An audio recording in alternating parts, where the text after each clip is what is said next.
ஆண்டவரும் அருமரட்சகருமா இருக்கிற இயேசு கிறிஸ்துவின் ஆச்சரியமான நாமத்தில் தினமும் கர்த்தருடைய சத்தத்தை கேட்டுக்கொண்டிருக்கிற என்னுடைய பிள்ளைகளை வாழ்த்துகிறேன், ஆசீர்வதிக்கிறேன். நீங்கள் ஆசீர்வதிக்கப்பட்டவர்கள். இந்த நல்ல நாளிலும் கூட இந்த தினமும் கர்த்தருடைய சத்தத்தை கேட்டுக்கொண்டிருக்கிற என்னுடைய பிள்ளைகளுக்கு இனிய சுதந்திர தின நல்வாழ்த்துக்களை தெரிவித்துக் கொள்ளுகிறோம். நம்முடைய தேசம் 1947 ஆண்டு ஆகஸ்ட் 15 இந்த நல்ல நாளிலும் கூட பிரிட்டிஷ் ஆட்சி காலத்திலிருந்து நம்ம சுதந்திரத்தை என்ன செய்தோம், பெற்றுக்கொண்டோம். இன்றைக்கு சுதந்திரம் பெற்று 80வது சுதந்திர தினத்தை என்ன செய்து கொண்டிருக்கிறோம், கொண்டாடி கொண்டிருக்கிறோம். சுதந்திரம் என்று சொன்னாலே மிகப்பெரிய ஒரு ஆசீர்வாதம். ஆனால் நம்முடைய தேசத்தை நல்லா கண்ணோக்கி பாருங்கள்.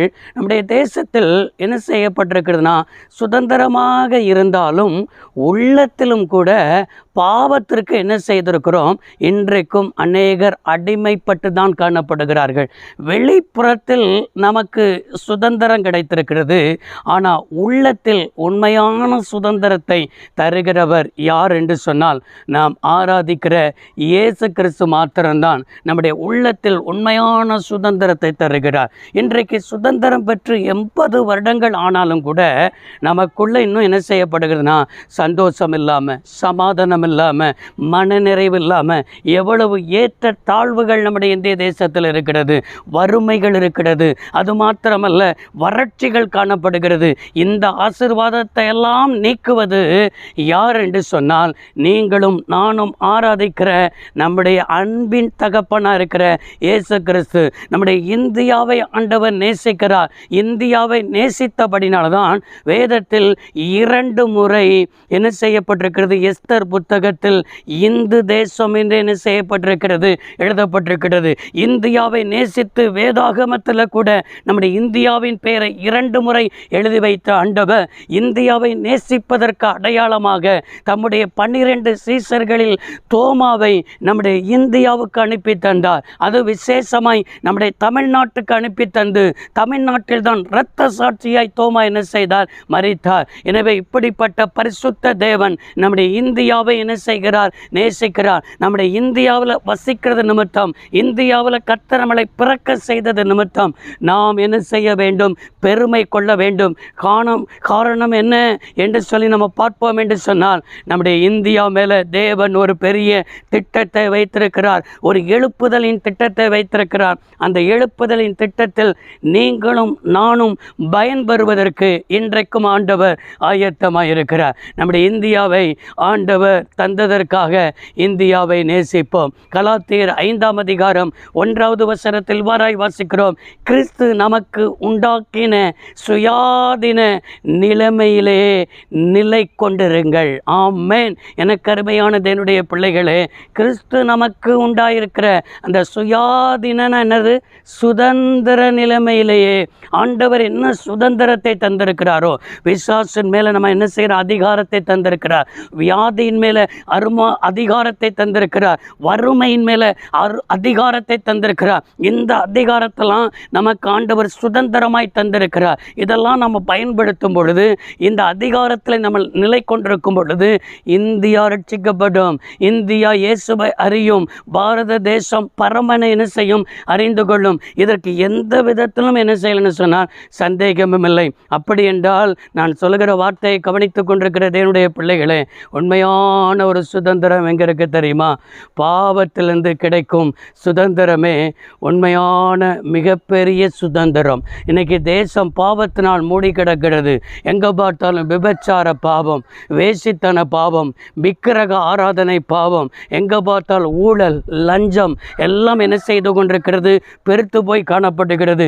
இந்தியாவில் பாவம்னா என்னன்னு கேட்குற அளவுக்கு பாவத்தை தண்ணீரை போல குடிக்கிற ஜனங்கள் தான் வாழ்ந்து கொண்டிருக்கிறார்கள். பாவத்திலே ஊறி போய் காணப்படுகிறார்கள். ரட்சிக்கப்பட்ட தேவனுடைய பிள்ளைகள் தான் இது பாவம்னு சொல்லுகிறோம், விக்கிரக ஆராதனை பாவம்னு சொல்லுகிறோம், வேசித்தனம் பாவம்னு சொல்லுகிறோம். ஆனால் வேசித்தனம் இந்த உலகம் சொல்லுகிறது அப்படிப்பட்டதெல்லாம் பாவம் கிடையாது, இதெல்லாம் அனுபவிக்க வேண்டிய காலம் என்று சொல்கிறார்கள். இது மாத்திரமல்ல, ஊழல், லஞ்சம் இதெல்லாம் பாவம். இன்னைக்கு திருமணத்திற்கு வீரிய உறவு பாவம். இதெல்லாம் தேசத்திற்குள் என்ன செய்கிறது? வடிந்து காணப்படுகிறது, தேசத்தில் பெருகி காணப்படுகிறது. இதற்கு எதிரடையாக தான் கர்த்தர் நம்மளை ரட்சித்து இப்படிப்பட்ட பாவத்தில் இருக்கிற ஜனங்கள் மனம் திரும்புவதற்கு, அவருடைய கண்கள் என்ன செய்ய திறக்கப்படுவதற்கு வேதத்தில் இவ்வாறாய் பார்க்க முடிகிறது.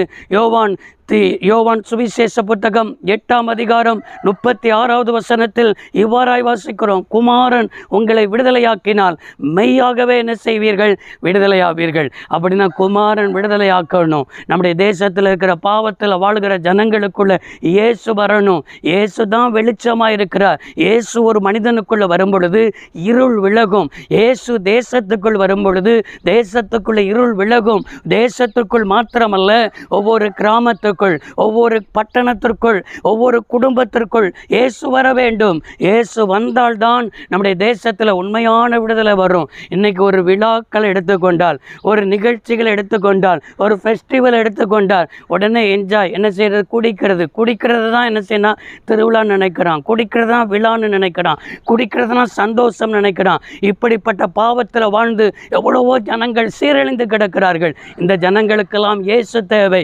இயேசு தான் அவர்களை விடுதலையாக்க முடியும். குமாரன் தான் விடுதலையாக்க முடியும். இயேசு வர வேண்டும் என்றால் ரட்சிக்கப்பட்ட தேவனுடைய பிள்ளைகள் என்ன செய்யணும்? என் நாமம் தரிக்கப்பட்ட ஜனங்கள் தங்களை தாழ்த்தி ஜெபம் பண்ணி தங்கள் பொல்லாத வழிகளை விட்டு விலகி பரலோகத்தில் இருக்கிற பிதாவை நோக்கி நாம் ஜெபிக்கும் பொழுது அவருடைய தேசத்திற்கு நான் என்ன செய்வேன்? சேமத்தை தருவேன் என்று வாக்கு பண்ணினாரு. இன்றைக்கும் நம்முடைய தேசத்திற்கு ஆசீர்வாதத்தை தர வேண்டும் என்றால் ரட்சிக்கப்பட்ட தேவனுடைய பிள்ளைகள் தான் தங்களை தாழ்த்தி தங்கள் பொல்லாத வழிகளை விட்டு விலகி நாம் அவருடைய முகத்தை நோக்கி பார்க்கும் பொழுது நாம் இருக்கிற இந்திய தேசம் ஆசீர்வதிக்கப்படும். இந்திய தேசம் பரமனை அறிந்து கொள்ளும், உண்மையான சுதந்திரத்தை பெற்றுக்கொள்வார். 80வது நம்ம என்ன செய்கிற சுதந்திர தினத்தை கொண்டாடினாலும் இன்னும் பாரத தேசத்தில் எத்தனை பேர் இயேசுவை அறியாமல் இருக்கிறார்கள், இயேசுவை ஏற்றுக்கொள்ளாமல் இருக்கிறார்கள், இயேசு கிறிஸ்துவுக்குள் வராமல் இருக்கிறார்கள். காரணம், நீங்களும் நானும் முழங்காலை முடக்கி இன்னும் ஜெபிக்கணும்னு ஆண்டவர் அழைக்கிறார். ஜெபிக்கிறதுக்கு ஒப்பு கொடுப்பீர்களால் உண்மையான சுதந்திரத்தை நாம் அடைவதற்கு இயேசுதான் சுதந்திரத்திற்கு காரணம்.